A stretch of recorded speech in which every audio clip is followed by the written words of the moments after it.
Oke, baik selamat pagi semuanya. Video kali ini ditujukan untuk minggu kelima manajemen keuangan atau tatap muka 9 dan 10. Dalam silabus pada minggu yang kelima, kita akan membahas terkait dengan capital budgeting. Ini mencakup pengertian dan arti penting capital budgeting, kemudian identifikasi dan perhitungan cash flow, keputusan investasi dengan berbagai metode. Nah, khususnya untuk ada revisi sedikit untuk capital budgeting, kita akan membahas discounted cash flow, metode discounted cash flow. Dan untuk non discounted cash flow tidak akan kita bahas. Yang fokusnya adalah metode discounted cash flow.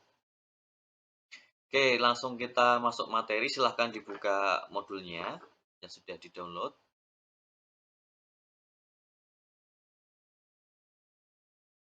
Capital budgeting.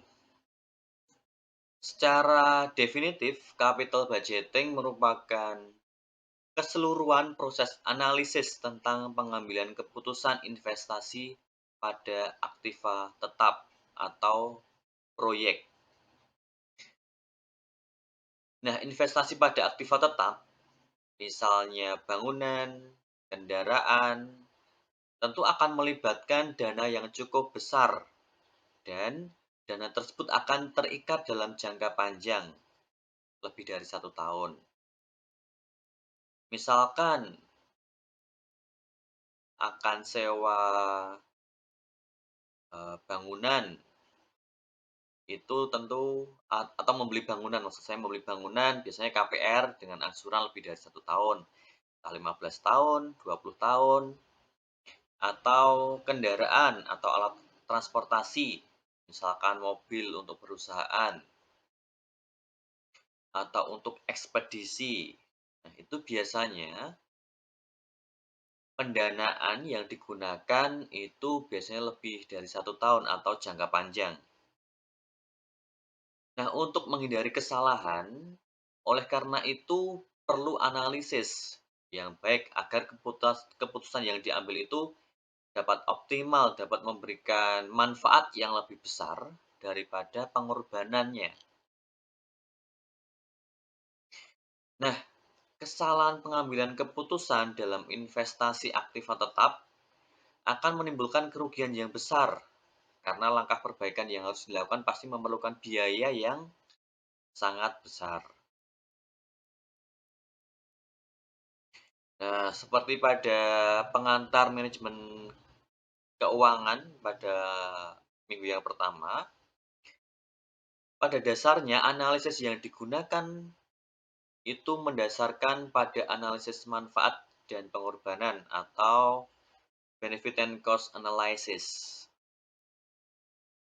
Nah, tujuan untuk hal ini adalah menilai apakah investasi yang dilakukan perusahaan atau akan dilakukan oleh perusahaan itu layak dilakukan atau tidak. Nah, secara sederhana, investasi akan disebut layak apabila modal yang digunakan dapat kembali ditambah sejumlah keuntungan. Atau dengan kata lain, aliran kas masuk lebih besar daripada aliran kas keluar.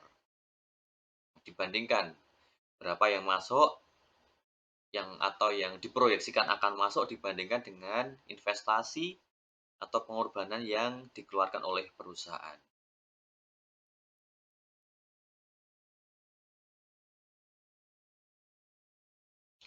Nah, oleh karena itu, untuk mengetahui investasi layak atau tidak, kita perlu mengetahui atau perlu menghitung aliran kas investasi.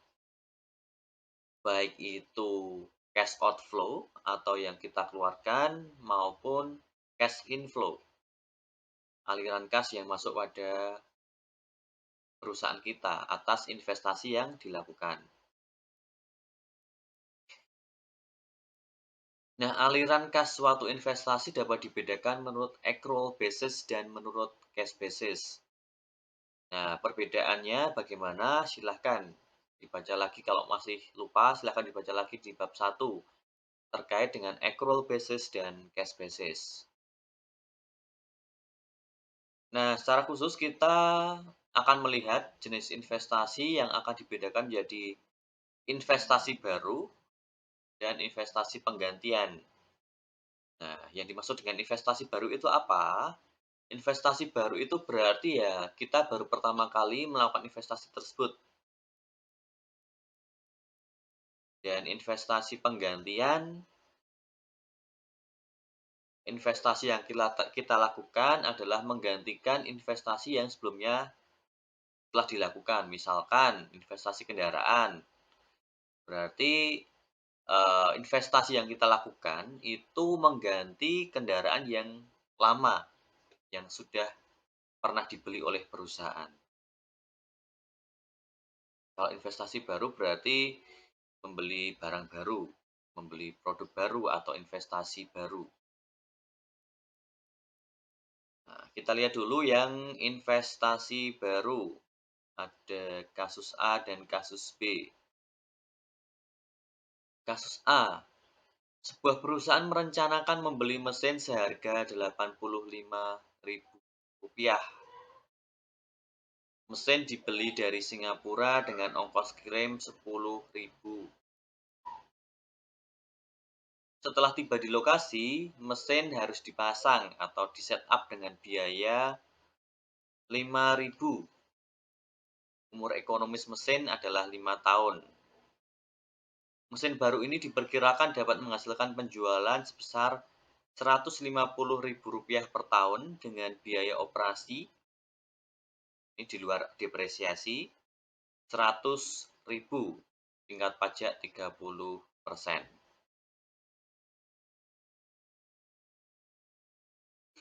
Nah, langkah perhitungannya seperti apa? Langkah perhitungannya adalah kita perlu menghitung harga perolehan mesin terlebih dahulu. Yang dimaksud dengan harga perolehan mesin adalah penjumlahan dari berbagai biaya sampai dengan mesin tersebut dapat digunakan. Nah, dalam kasus ini, harga mesin itu sendiri adalah 85.000. Kemudian ada ongkos kirim 10.000. Dan setelah tiba di lokasi, mesin harus di-setup atau dipasang dengan biaya 5.000.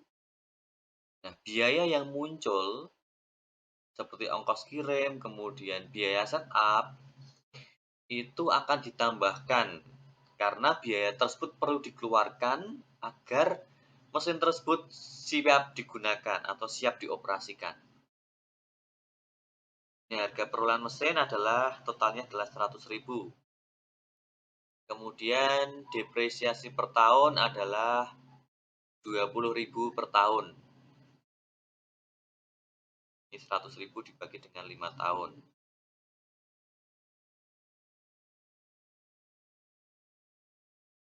Nah, untuk eh, kita perlu melihat dulu aliran kas yang terjadi per tahunnya. Nah, ini kita bedakan antara accrual basis dan cash basis. Penjualan. Penjualan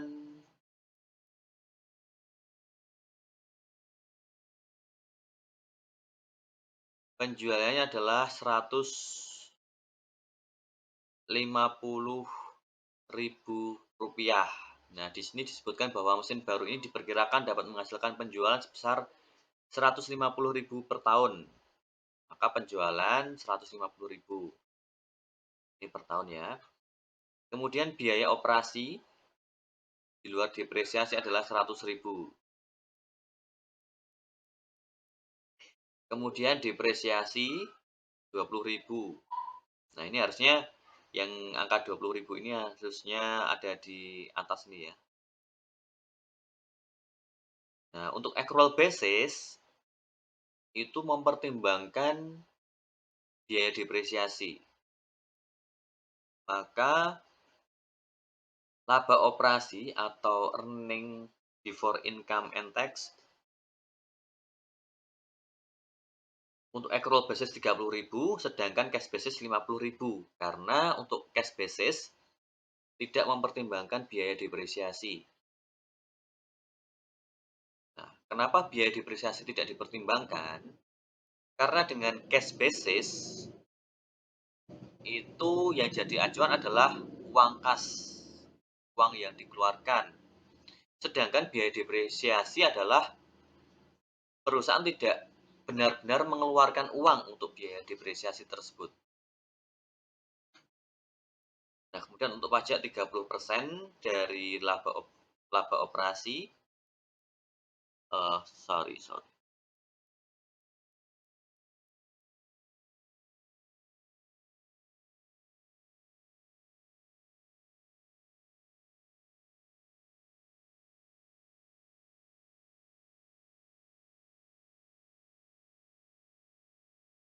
Oke, jadi untuk pajak, pa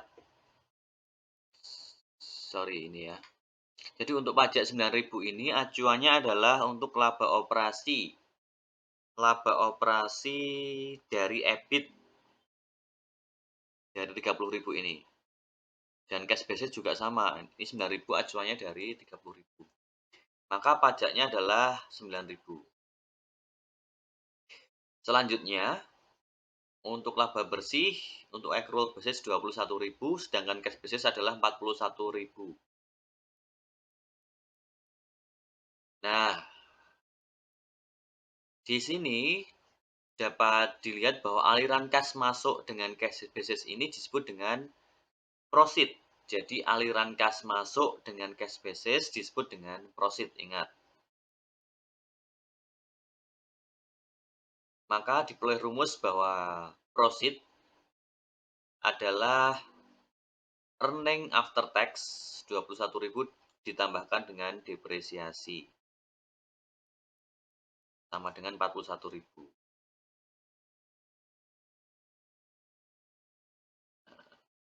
Itu ya. Jadi, untuk menghitungnya nanti kita gunakan tabel accrual basis, kemudian untuk menghitung proceed kita tambahkan biaya depresiasi. Jadi yang awalnya depresiasi mengurangi, nah untuk menghitung proceed, kita bawahnya nanti kita kembalikan biaya depresiasi. Jadi laba bersih earning after tax ditambah dengan biaya depresiasi, ditambah dengan 20.000. Nanti ketemu proceed-nya 41.000. Nah, untuk perhitungan lebih jelasnya nanti kita lihat di bawah ya.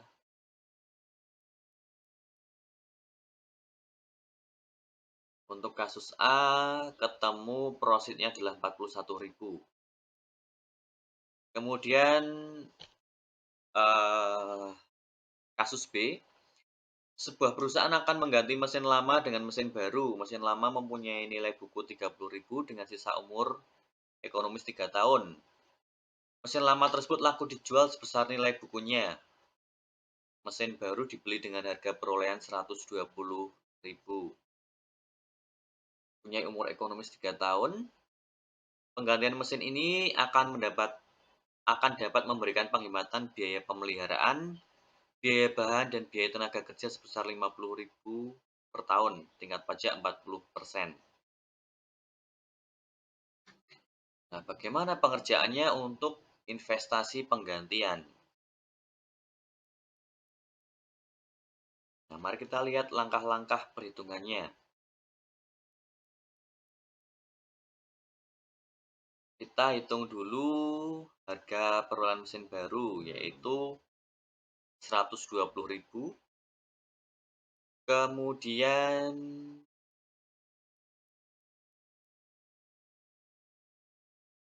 depresiasi mesin baru 120.000 dibagi dengan 3 tahun, 40.000 per tahun.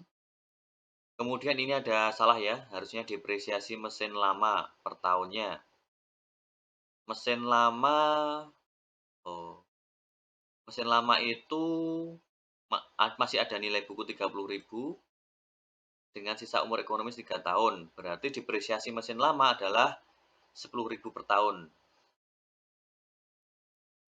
dibandingkan depresiasi mesin baru dan mesin lama.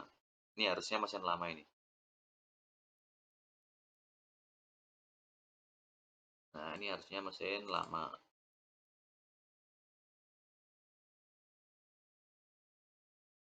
Mesin lama ya.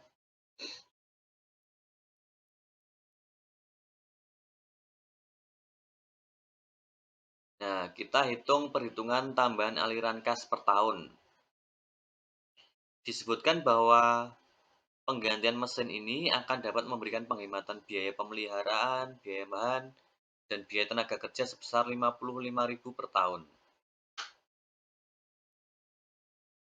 Nah, maka penghematan biaya yang dapat diperoleh adalah 50.000. Kemudian depresiasi mesin baru 40.000, depresiasi mesin lama 10.000. Maka neto untuk depresiasi adalah 30.000. Kemudian EBIT-nya jadi untuk accrual basis 25.000. Ini asalnya dari 55.000 dikurangi dengan 30.000. Dan tambahan pajak 40%, 40% dari EBIT jadi 10.000. Nanti tambahan laba bersih atau earning after tax adalah 15.000. Sedangkan cash basis ketemu 45.000. Jadi, dapat dikatakan bahwa aliran kas masuk dengan cash basis ini disebut dengan tambahan prosit. Nah, sama rumusnya tambahan prosit. Tambahan prosit rumusnya adalah tambahan earning after tax untuk accrual basis ditambah dengan tambahan depresiasi. Ini 30.000. Nanti ketemunya sama 45.000. Ingat ya, berarti untuk tambahan prosit itu merupakan tambahan earning after tax dari accrual basis ditambah dengan depresiasi. Nah, ini juga sama tadi. Prosit asalnya dari earning after tax accrual basis ditambah dengan depresiasi. Depresiasinya adalah 20.000 ini. Oke. Nah, ini adalah cara melihat atau menghitung prosit. Ini yang jadi dasar kita untuk menghitung apakah suatu investasi itu layak dilakukan atau tidak. Nah, untuk menghitung investasi layak atau tidak, ini ada beberapa metode yang dapat dilakukan atau ditempuh.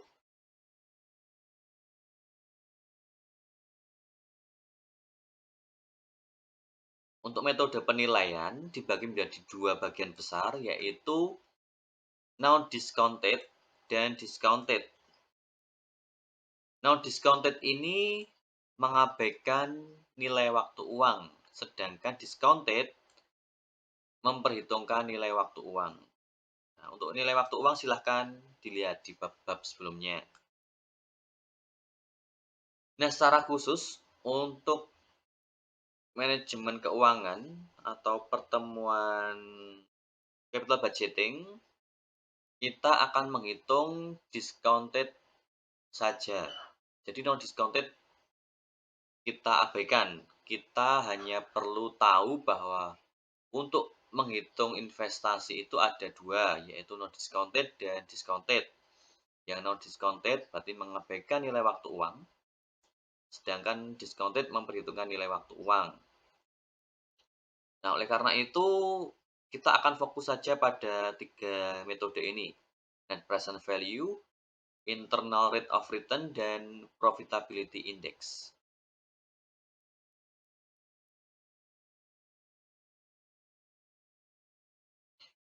Net present value. Nah, ini masih terkait dengan time value of money pada materi sebelumnya. Silahkan dilihat lagi. Secara definitif, net present value merupakan nilai sekarang aliran kas masuk dikurangi dengan nilai sekarang aliran kas keluar. Atau secara sederhana, kita akan menghitung present value dari aliran kas yang akan masuk atau aliran kas yang akan kita terima, dikurangkan dengan present value pengorbanan atau uang yang kita keluarkan untuk investasi tersebut.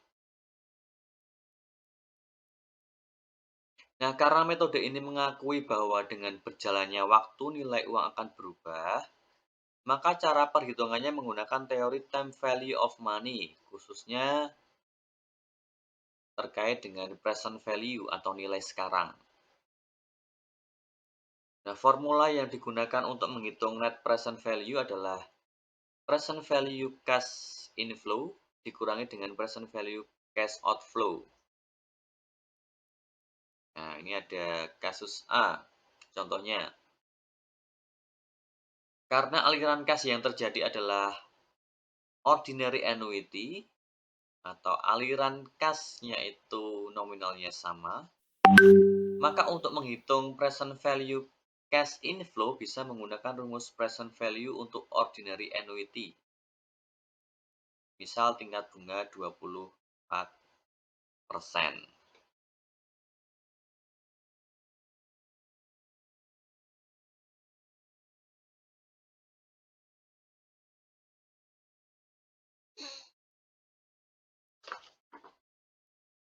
Oke, sebentar ya.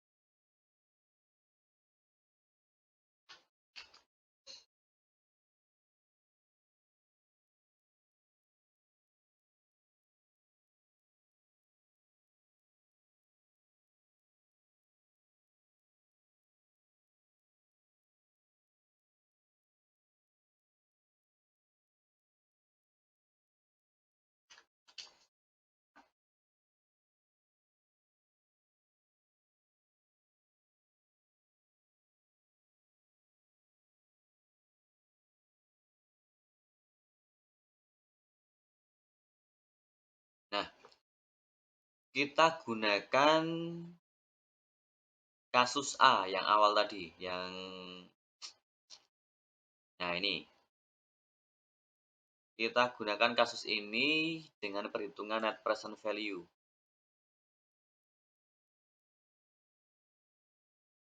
Sambil buka modulnya, kita lihat perhitungan net present value. Nah, di soal tersebut, aliran kas masuk itu nominalnya sama. Oleh karena itu, kita akan menghitung dengan present value ordinary annuity. Karena aliran kasnya sama terus. Yang pertama, kita hitung cash inflow. Present value cash inflow. Di kasus A, yang awal tadi diperoleh prosit adalah 41.000.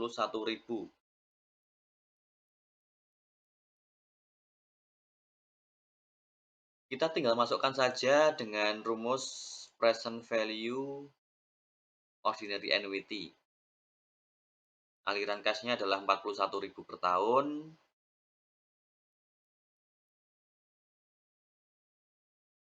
Kemudian tingkat bunga adalah 24%, ini ya, tingkat bunga 24%. Kemudian N-nya adalah 5 tahun, karena umur ekonomis mesin adalah 5 tahun di kasus yang A tadi ya. Nanti ketemu cash inflow atau present value cash inflow adalah Rp112.565,82. Kemudian present value cash outflow adalah 100.000. Mengapa langsung 100.000? Karena kita membeli kita membeli atau kasus A tersebut, perusahaan membeli di tahun yang pertama di awal tahun, maka berarti present value-nya ya tetap 100.000. Nah, kemudian rumus net present value adalah mengurangi present value cash inflow dikurangi dengan present value cash outflow.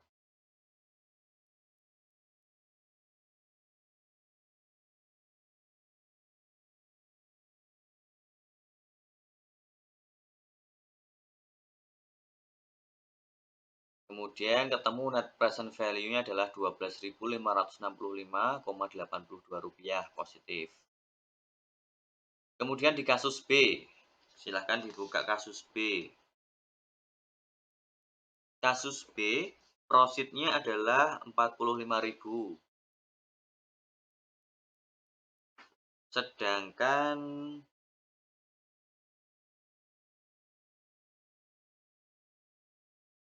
cash outflow-nya adalah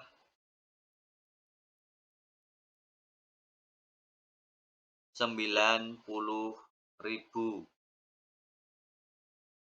Oke, sebentar.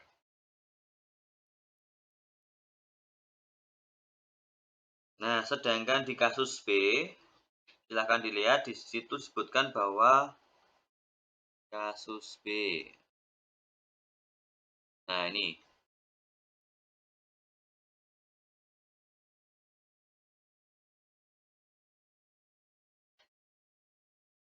kasus B itu initial investment-nya adalah 90.000. Itu asalnya dari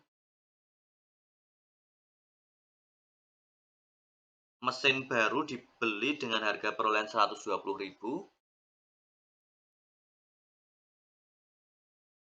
dikurangi dengan nilai buku mesin lama. Jadi ketemu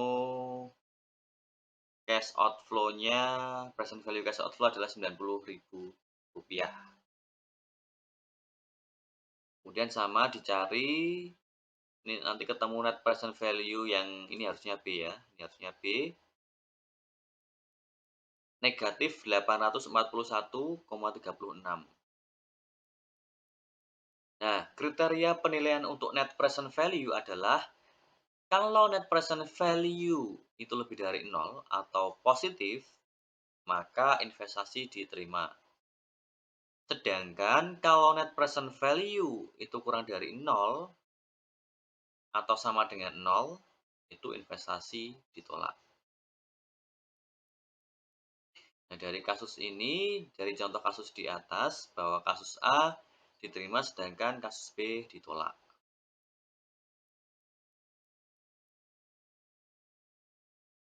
Selanjutnya, internal rate of return.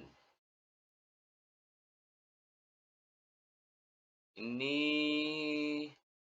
sama juga ya dengan materi-materi sebelumnya terkait dengan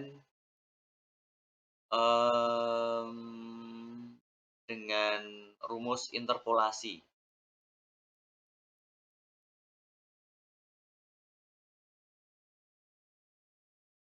Nah, ini untuk internal rate of return itu sama dengan yield to maturity dari obligasi. Menghitungnya dengan teknik interpolasi atau menggunakan interpolasi. Sama juga untuk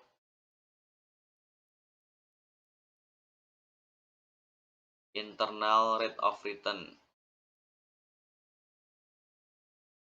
Nah, internal rate of return adalah tingkat bunga yang akan menghasilkan atau membuat present value cash inflow sama dengan present value cash outflow. Atau dengan kata lain, berapa sih bunganya supaya net present value-nya adalah 0. Untuk menghitung IRR atau internal rate of return harus dilakukan dengan cara interpolasi, yaitu menentukan dua macam tingkat bunga. Tingkat bunga yang satu diusahakan akan menghasilkan present value cash inflow-nya lebih besar daripada present value cash outflow. Dan tingkat bunga yang lainnya atau yang satunya diusahakan sebaliknya. Present value cash inflow lebih kecil daripada present value cash outflow.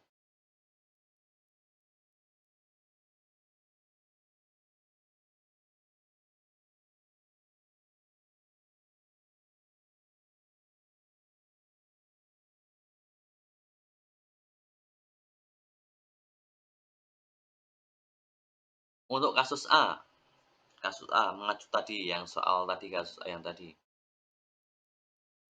Kita misalkan bunga 28% dan 30%.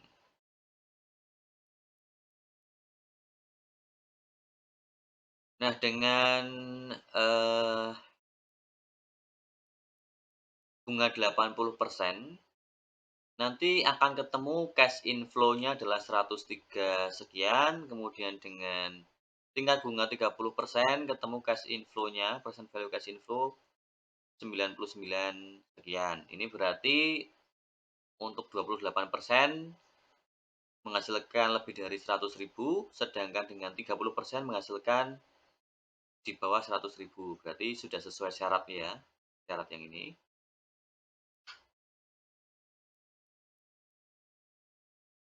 Nah, kok bisa sih dengan 28% ketemu 103 sekian? Ini rumusnya sama, yaitu present value ordinary annuity, sama kayak yang atas tadi. Nah, bentar. Menggunakan rumus seperti ini ya.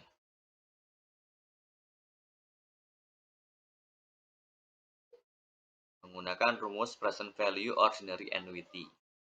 Karena aliran kasnya sama untuk setiap tahunnya. Nah, setelah itu kita kurangkan 103 dengan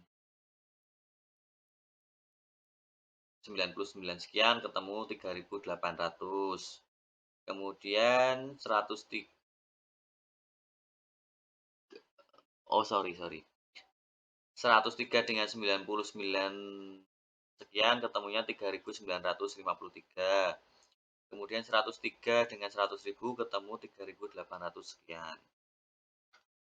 Setelah itu kita masukkan rumusnya X dibagi dengan 2%. 2% adalah selisih dari 30% dikurangi dengan 28%. Sama dengan 3.800 yang ini dibagi dengan 3.900. Nanti ketemu 1,93%. Nah, ketemu X-nya adalah 1,93%. Nah, untuk menentukan IRR berarti 28% ditambah dengan 1,93%. Ketemu IRR adalah 29,93%. Untuk kasus B, dengan cara yang sama ketemu 23,38%. Nah, ini untuk menentukan layak atau tidak dengan menggunakan IRR, ada beberapa kriteria nih.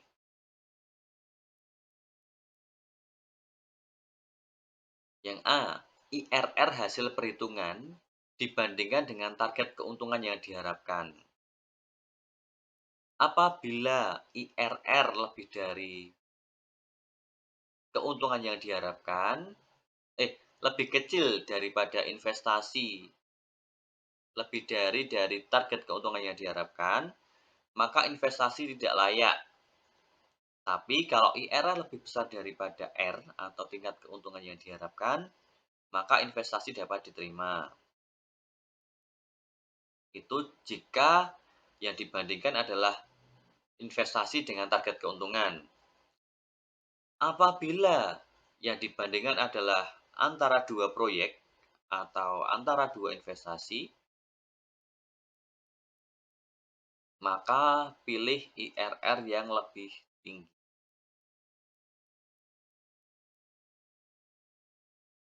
Dari contoh soal di atas, apabila target keuntungan adalah 24%, maka kasus A dapat diterima sedangkan kasus B ditolak.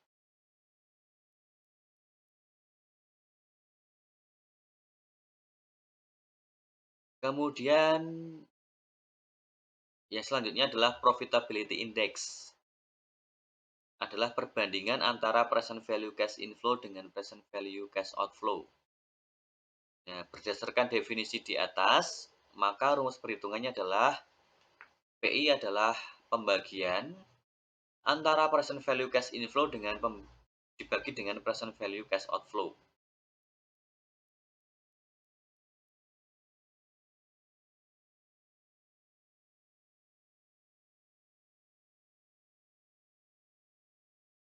Nah, kriteria penilaian kalau PI lebih dari satu maka investasi dapat diterima. Sebaliknya kalau PI kurang dari satu maka investasi harus ditolak. Nah, ini perhitungannya untuk cash inflow dan cash outflow menggunakan target keuntungan 24% ya. Jadi angkanya sama dengan kasus yang di atas.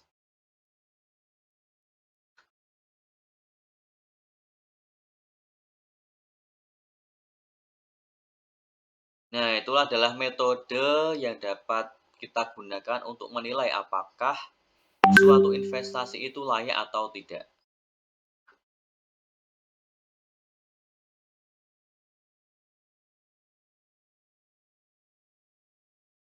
Nah, selanjutnya kita akan melihat lebih jauh lagi terkait dengan identifikasi cash flow.